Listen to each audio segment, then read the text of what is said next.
और दूसरा पार्ट में हम लोग अवतल दर्पण उत्तल दर्पण, अवतल दर्पण सीखे, उत्तल दर्पण सीखे, अवतल लेंस सीखे, उत्तल लेंस। ठीक है, तो जैसे कि अवतल दर्पण किसको कहेंगे, जो जैसे सोलर प्लेट में लगा रहता है ना, डॉक्टर जो है अंदर दांत को शल्य चिकित्सा के रूप में देखते हैं। लेकिन दूसरा यदि बात से उत्तल दर्पण की बात करें तो उत्तल दर्पण का काम प्रयोग किया था,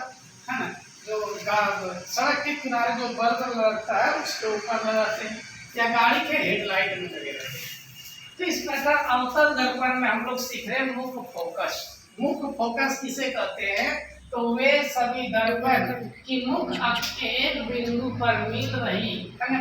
है, काट रही है, प्रतिच्छेदित कर रही है, काट रही है या प्रतिच्छेदित करती है, तो यह बिंदु अवतल दर्पण का क्या कहलाता है, मुख्य फोकस कहलाता है ना, अवतल दर्पण का मुख्य फोकस कहलाता है। अब यदि बात करें ए बी वस्तु, अब कोई अवतल दर्पण है और अवतल दर्पण के सामने एक वस्तु कहाँ पर है,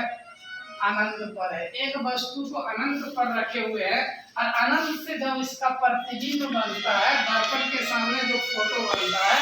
यहाँ से यदि मुख अक्ष से गुजरेगा, क्योंकि आप पिछले चैप्टर में पढ़ चुके हो अध्याय में तीन मतलब ध्रुव, क्या हो गया, ध्रुव, यहाँ लिख देते हैं, ये हो गया ध्रुव, एफ हो गया फोकस, क्या हो गया, फोकस दूरी,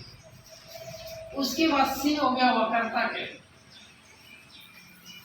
ध्यान दीजिएगा, ये सारे न्यूमेरिकल में अभी आपको बहुत काम देगा। पी ध्रुव हो गया, एफ फोकस हो गया, सी वक्रता केंद्र हो गया। तो वस्तु दर्पण से कहाँ रखा गया,